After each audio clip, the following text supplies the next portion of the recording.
Don't look now, but at time of recording, Manchester United are level on points with third place Newcastle with a game in hand. They're also 10 points clear of rivals Chelsea and Liverpool, and are only 1 point behind defending champions Manchester City. This is the same United team that started the season in absolute shambles, losing to Brighton 2-1 and getting thwomped by Brentford 4-0. I know it feels like a lifetime ago, but since then United have only lost 2 of their last 16 league games and are currently on a 7-game winning streak in all competitions. But how did we get here? How have Erik Ten Hag's men turned the sinking ship around in just 3 short months? And are the Red Devils suddenly Premier League title Actually, no, let's not do that. Someone go check on Rio Ferdinand as we break down the 3 reasons why Manchester United are back. Welcome back to the channel, guys. You're watching the Sideline Starters, and I'm Andy, first team all sideline. Do me a huge favor and hit that like button to help us keep growing. And without further ado, let's get started.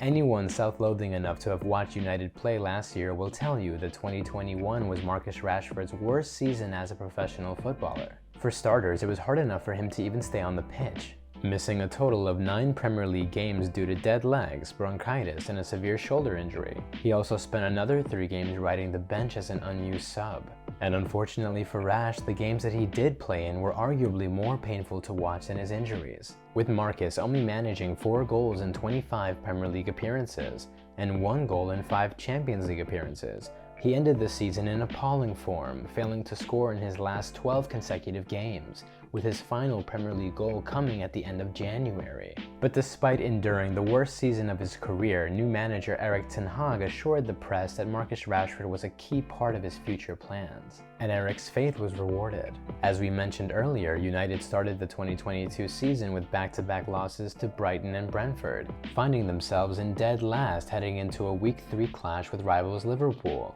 No one, including me, gave United a chance against the Champions League runner-ups, but Rashford and company shocked the world, upsetting Klopp's men 2-1, with Marcus scoring the second. United headed into a Week 6 fixture against league leaders Arsenal off the back of 2 victories that no one was giving them credit for. They beat a Leicester side in turmoil and a struggling Southampton, so we all expected Arteta's side to bring United right back down to earth.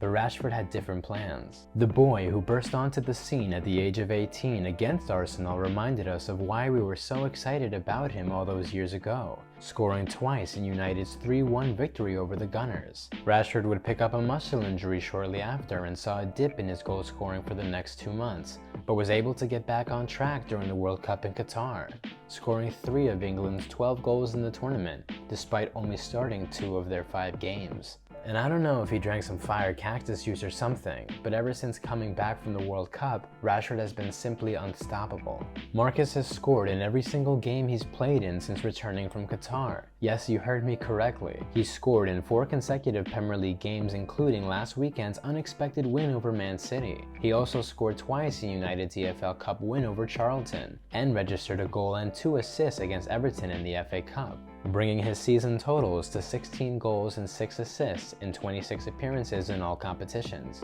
And Man United won every single one of those games that I just mentioned, as the Red Devils have flown up a Premier League table filled with underperforming teams in crisis. Which begs the question, are Man United as good as their point total suggests? Let me know what you think in the comment section below.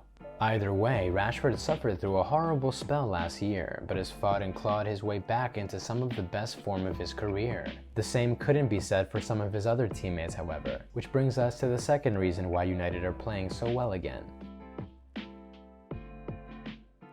Aside from the return of Marcus Rashford, United have also greatly benefited from exercising the idea of addition by subtraction. New manager Erik Ten Hag identified players that were holding United back on and off the pitch, and wasted no time limiting their involvement in the squad. Cristiano Ronaldo is obviously the most famous example, with the iconic forward's lack of pace and defensive contribution relegating him to the bench, while his toxic attitude and explosive interview with Piers Morgan saw his contract officially terminated back in November.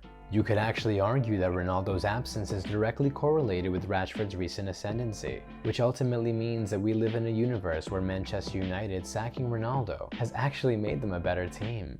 The entire front three is now able to press high up the pitch and counterattack at breathtaking speed, something they weren't able to do when Ronaldo was in the starting 11. But the changes didn't just come up front. The most detrimental player dropped from United's starting 11 is arguably the most infamous player in the sport today. Harry Maguire!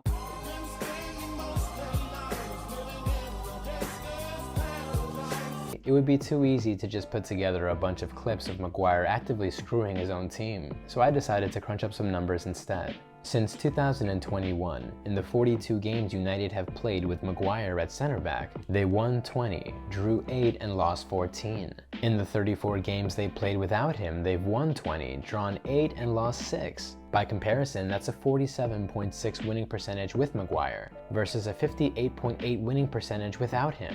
And if you think that's too general of an analysis, I got some defensive numbers for you too. In United's 42 games with Maguire, they conceded 62 goals, for an average of 1.48 goals against per game. In the 34 games without him, they've conceded 34 goals, for an average of 1 goal against per game, meaning they concede almost half a goal less per game when Maguire is left out of the side. Ten Hag knew United's defense would be much more solid without Maguire there, and wasted no time in signing Lisandro Martinez to pair with Rafael Varane instead. Ten Hag has even resorted to recently playing Luke Shaw at center back too, which just goes to show how little he trusts Maguire as part of a defensive pair. And speaking of pairs, the new manager was quick to offload dead weight in the midfield as well, putting an end to the midfield duo of Fred and McTominay, which brings us to the third and final reason why United are back. I promise I'm not exaggerating when I say that Casemiro to United is in contention for Premier League signing of the season.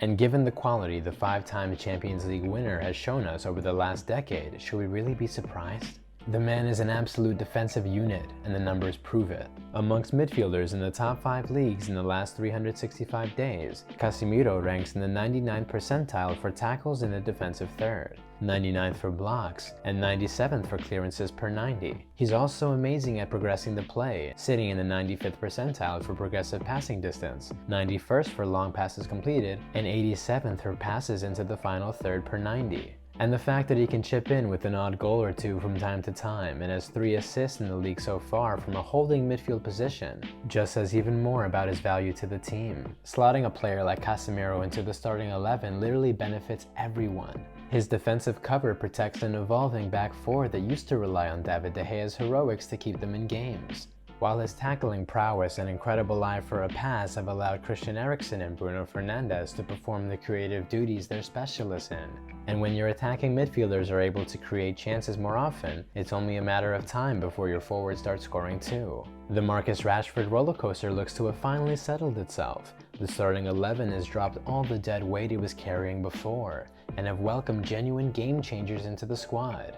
And it should go without saying that all 3 of these reasons are prefaced by the appointment of Erik Ten Hag, and the style of play that he's implemented since his arrival. But that's a tactic video we can save for another day. Football is an absolutely mad sport, so there's no telling what the ceiling for this team might be. But their upcoming fixture with Arsenal this Sunday will be a pretty good indicator of where they are now. But more importantly, it might just tell us where Man United could be headed in the near future. And that's all I got for today, guys. As always, I'm Andy, first team all sideline. Don't forget to comment, subscribe, and smash that like button if you want to see more video essays like these. Till next time, everyone.